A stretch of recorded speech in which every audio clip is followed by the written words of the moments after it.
ഈ കർക്കിടക മാസത്തില് മൊത്തത്തില് പ്രകൃതിയിലുണ്ടാകുന്ന മാറ്റങ്ങൾ നമ്മുടെ മനുഷ്യ ശരീരത്തില് ആരോഗ്യപരമായ പ്രശ്നങ്ങൾ ഉണ്ടാക്കാൻ സാധ്യതയുണ്ട്. അതുകൊണ്ടാണ് ആരോഗ്യ സംരക്ഷണത്തിന് ഏറ്റവും പ്രധാനപ്പെട്ട ഒരു കാലഘട്ടമായിട്ട് കർക്കിടക മാസം കേരളത്തിലെ സാഹചര്യത്തിൽ പ്രത്യേകിച്ചും കേരളത്തിൻ്റെ ഒരു കാലാവസ്ഥ അനുസരിച്ച് പ്രത്യേകിച്ചും അതുകൊണ്ടാണ് ഇതിനൊരു പ്രാധാന്യം കൽപ്പിച്ചു വന്നിരുന്നത്. രോഗപ്രതിരോധ ശക്തി കൂട്ടാനും ശരീരത്തിനെ ആരോഗ്യകരമായി നിലനിർത്താനും വേണ്ടിയുള്ള ഒരു ചികിത്സാ പദ്ധതിയായിട്ടാണ് കർക്കിടക ചികിത്സ കാണുന്നത്.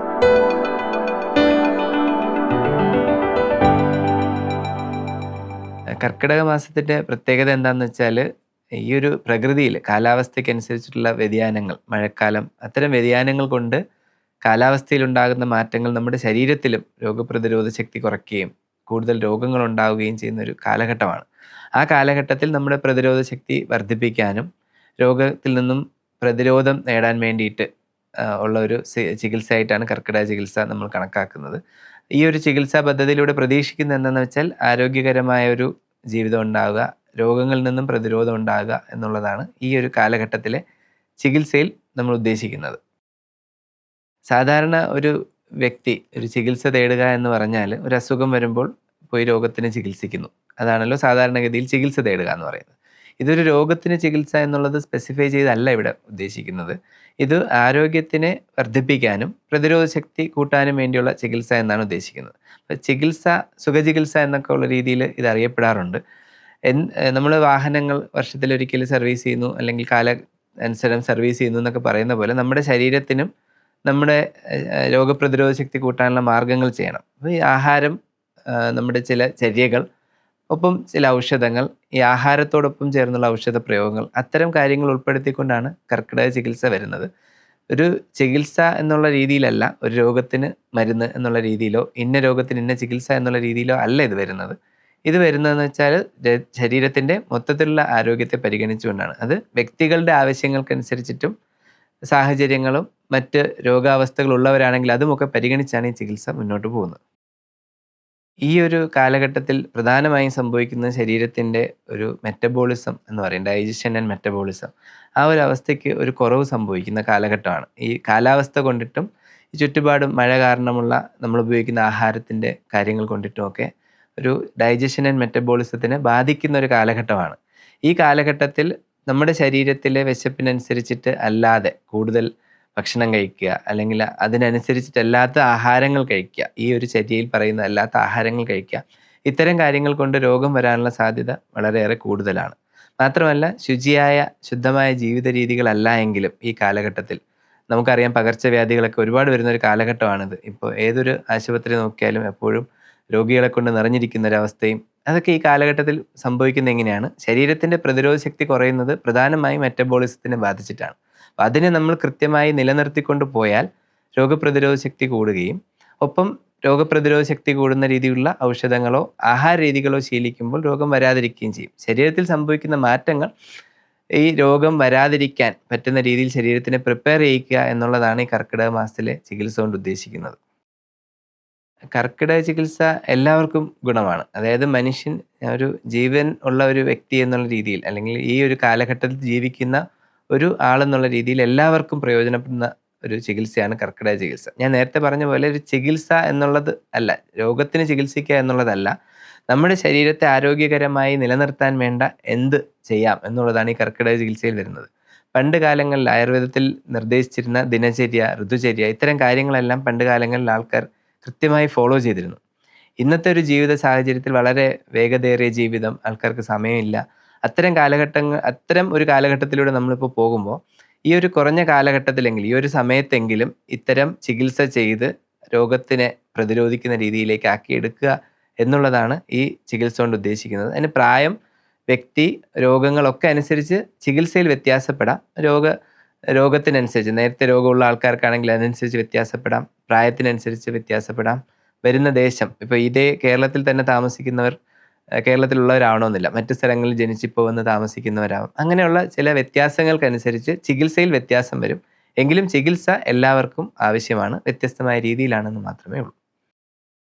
ഒരു ചികിത്സ തേടുന്നതിന് മുമ്പ് ഒരു ആയുർവേദ ഡോക്ടറെ, വിദഗ്ധനായ ഒരു ആയുർവേദ ഡോക്ടറെ കൺസൾട്ട് ചെയ്യേണ്ടത് തന്നെയാണ്. കാരണം വ്യക്തികൾക്കനുസരിച്ചും വ്യക്തിയുടെ അവസ്ഥ അനുസരിച്ചും മുൻപുള്ള രോഗങ്ങളുടെ അനുസരിച്ചിട്ടും ഒക്കെ ഇത് വ്യത്യാസം വരാം. ഒരു കർക്കിടക ചികിത്സാ പാക്കേജ് എല്ലാവർക്കും ഒരുപോലെ എന്ന് പറയുന്ന രീതിയിൽ സാധ്യമല്ല എന്നുള്ളത് തന്നെയാണ് സത്യം. അപ്പോൾ പൂർണ്ണമായും ആരോഗ്യമുള്ള ഒരാൾക്ക്, മറ്റസുഖങ്ങളൊന്നുമില്ല, പൂർണ്ണമായും ആരോഗ്യമുള്ള ഒരു യുവത്വമുള്ള ഒരാൾക്ക് ഈ പറഞ്ഞ പോലെ പാക്കേജുകൾ ഒരുപക്ഷെ പ്രശ്നങ്ങളൊന്നും ഉണ്ടാക്കിയില്ല എന്ന് വരാം. അങ്ങനെയല്ല എല്ലാവർക്കും. പ്രായത്തിനനുസരിച്ചിട്ടും രോഗാവസ്ഥകൾ ഉള്ളവർക്ക് അതനുസരിച്ചിട്ടും, നേരത്തെ രോഗമുണ്ടായിരുന്നവരാണെങ്കിൽ അതനുസരിച്ചിട്ടും ഒക്കെ, ജീവിതശൈലി രോഗങ്ങളുള്ളവരാണെങ്കിൽ അതനുസരിച്ചിട്ടും ഒക്കെ വ്യത്യാസപ്പെടുത്തി ചെയ്യേണ്ടതാണ്.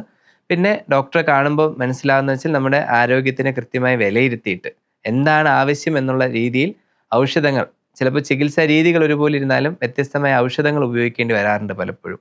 ആ വ്യത്യസ്തമായ ഔഷധങ്ങൾ തീരുമാനിക്കപ്പെടുന്നത് ഈ രോഗിയുടെ അല്ലെങ്കിൽ ഈ വ്യക്തിയുടെ, രോഗി എന്ന് പറയുന്നില്ല, ചിലപ്പോൾ രോഗിയായിരിക്കാം, അല്ലെങ്കിൽ ആ വ്യക്തിയുടെ ആരോഗ്യാവസ്ഥ അനുസരിച്ചിട്ടാണ് തീരുമാനിക്കുന്നത്. ഒരു വ്യക്തിയെ ചികിത്സിക്കുക എന്ന് പറയുമ്പോൾ ആ വ്യക്തിയുടെ ശരീരത്തെ ചികിത്സിക്കുക എന്നുള്ളതല്ല അർത്ഥം. ആ ശരീരവും മനസ്സും ചേർന്നിട്ടുള്ള വ്യക്തിയെ പരിഗണിക്കുക എന്നുള്ളതാണ് ആയുർവേദം വളരെ പ്രാധാന്യത്തോടെ കാണുന്നൊരു കാര്യം. അപ്പോൾ മാനസികാരോഗ്യത്തിന് തീർച്ചയായും പ്രാധാന്യമുണ്ട്.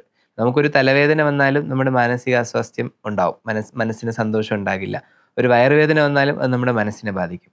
തിരിച്ച് നമുക്കൊരു മാനസിക പ്രശ്നമുണ്ട്, സ്ട്രെസ് ഉണ്ടെന്നുണ്ടെങ്കിൽ ശാരീരികമായ പല രോഗങ്ങളിലേക്ക് അത് നയിക്കും. അതുകൊണ്ട് തന്നെ ആയുർവേദം പറയുന്നത് ശരീരത്തിനെയും മനസ്സിനെയും ഒരുപോലെ കണ്ടുകൊണ്ട് ചികിത്സ ചെയ്യണം എന്നാണ്. ഈ കർക്കിടക ചികിത്സ പറയുമ്പോഴും ശരീരത്തെ പരിഗണിച്ചുള്ള ചികിത്സകളുടെ ഒപ്പം മനസ്സിനെയും മാനസികാരോഗ്യത്തിനെയും പരിഗണിച്ചുള്ള ചികിത്സകൾ ഒപ്പം ഇതിനോടൊപ്പം തീർച്ചയായും ചെയ്യേണ്ടതാണ്. യോഗയായാലും പ്രാണായാമമായാലും ഒത്തിരി കാര്യങ്ങളുണ്ട് ഇതിനകത്ത്. ആ കാര്യങ്ങളെല്ലാം സംയോജിപ്പിച്ചുകൊണ്ട് തന്നെ ഒരു മാസം കൊണ്ട് നമ്മളൊരു ജീവിതശൈലി ഉണ്ടാക്കിയെടുക്കുക എന്നുള്ളതാണ്. അടുത്തൊരു വർഷത്തേക്ക് നമ്മുടെ ആരോഗ്യത്തോടെ ഇരിക്കാനുള്ള ഒരു ജീവിതശൈലി ഉണ്ടാക്കിയെടുക്കുക എന്നുള്ളതാണ് നമ്മൾ ഇതിനകത്ത് സമഗ്രമായി കാണേണ്ട ഒരു കാര്യം. അതായത് ഒരു രോഗത്തിന്, ശരീരത്തിനെ ചികിത്സിച്ച് മാറ്റുന്നു എന്നുള്ളതിലുപരി ശരീരവും മനസ്സും ചേർന്നുള്ള ഒരു വ്യക്തിയെ ആരോഗ്യവാനാക്കി മാറ്റുക എന്നുള്ളതാണ് നമ്മൾ ചെയ്യേണ്ട ഏറ്റവും പ്രധാനപ്പെട്ട കാര്യം. അപ്പം മാനസികാരോഗ്യത്തിനും തീർച്ചയായും പ്രാധാന്യമുണ്ട്, ഉറക്കത്തിന് പ്രാധാന്യമുണ്ട്, ജീവിത രീതികൾക്ക് പ്രാധാന്യമുണ്ട്. കൃത്യമായ ഉറക്കം ലഭിക്കാതെ വരുമ്പോൾ, അത് സമയം കിട്ടാത്തത് കൊണ്ടാകാം, രോഗാവസ്ഥകൾ കൊണ്ട് ഉറങ്ങാൻ പറ്റാത്തതാവാം. കൃത്യമായി ഉറക്കം കിട്ടാത്ത ഒരു വ്യക്തിക്ക് നമ്മൾ ചികിത്സകൾ ചെയ്തുകൊണ്ടിരുന്നാലും അയാളുടെ രോഗം മാറില്ല, അല്ലെങ്കിൽ അയാൾ ആരോഗ്യവാനാകില്ല. അതുകൊണ്ട് അത് അഡ്രസ്സ് ചെയ്യേണ്ടത് തീർച്ചയായും അത്യാവശ്യമാണ്. മറ്റ് ശാരീരിക ആരോഗ്യ പ്രശ്നങ്ങൾ ഉള്ളവർക്ക് മാനസികമായ ബുദ്ധിമുട്ടുകൾ ഉണ്ടായേക്കാം. ഒരു ചികിത്സകൻ, ആയുർവേദത്തിലൊരു ചികിത്സകൻ എന്ന് പറയുന്നത് ഒരു രോഗിയെ അല്ലെങ്കിൽ ഒരു വ്യക്തിയുടെ രോഗത്തെ പോയി നോക്കി അതിന് മാത്രം ചികിത്സിക്കുക എന്നുള്ളതല്ല. സമഗ്രമായി ആ വ്യക്തിയെ ആശ്വസിപ്പിക്കാനും സമാധാനിപ്പിക്കാനും ആ വ്യക്തിയുടെ ജീവിത നിലവാരം ഉയർത്താൻ സഹായിക്കുന്ന രീതിയിൽ ആ വ്യക്തിയെ കൊണ്ടുപോകേണ്ട ഒരു ഉത്തരവാദിത്വം ആയുർവേദ ചികിത്സകനുണ്ട്. ആയുർവേദ ശാസ്ത്രവും അങ്ങനെ തന്നെയാണ് പറയുന്നത്. അതുകൊണ്ട് മനസ്സും ശരീരവും സംയോജിപ്പിച്ചുകൊണ്ട് തന്നെയാണ് ആയുർവേദ ചികിത്സ പോകുന്നത്. കർക്കിടക ചികിത്സയിലും അങ്ങനെ തന്നെയാണ്. ആയുർവേദ ചികിത്സയെക്കുറിച്ച് പൊതുവേ പല തെറ്റിദ്ധാരണകളും സമൂഹത്തിലുണ്ട്. അതോടൊപ്പം കർക്കിടക ചികിത്സയെക്കുറിച്ചുമുണ്ട്. ആയുർവേദം എന്ന് കേൾക്കുമ്പോൾ തന്നെ ഒഴിച്ചിൽ പിഴിച്ചിൽ എന്ന് ഉള്ള വാക്കുകൾ ഉപയോഗിക്കാറുണ്ട്. എണ്ണയിട്ട് തടവി കഴിയുമ്പോൾ ആയുർവേദ ചികിത്സയായി എന്നൊരു തെറ്റിദ്ധാരണ സമൂഹത്തിനിടയിലുണ്ട്.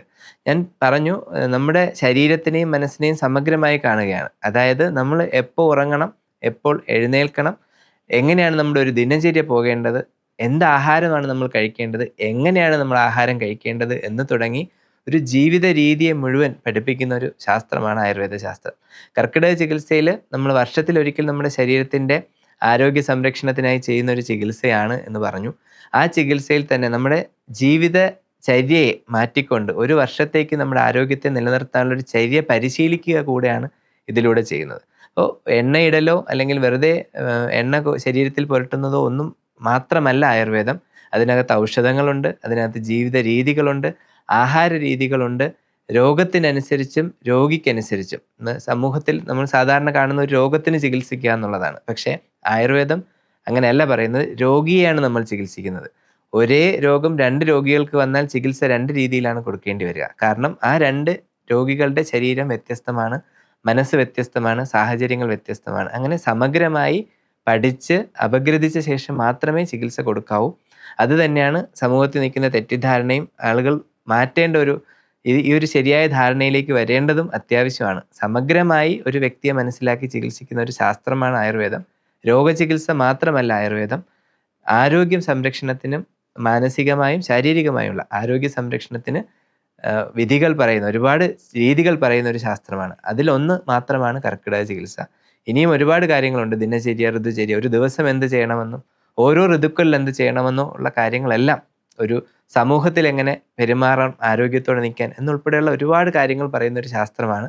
അതിനകത്ത് ഈ കർക്കിടക മാസത്തിൽ ഈ ഒരു കാലഘട്ടത്തിൽ രോഗം കൂടുതൽ വരുന്നത് കൊണ്ട് മാത്രമാണ് ഇതിനകത്ത് ഇത്രയും പ്രാധാന്യത്തോടെ കാണുന്നത്. ഇതല്ലാതെ ഓരോ ഋതുക്കളിലും എങ്ങനെ ജീവിക്കണം, എന്തൊക്കെ ചര്യകൾ ചെയ്യണമെന്ന് വളരെ വ്യക്തമായി പറയുന്ന ഒരു ശാസ്ത്രമാണ് ആയുർവേദം.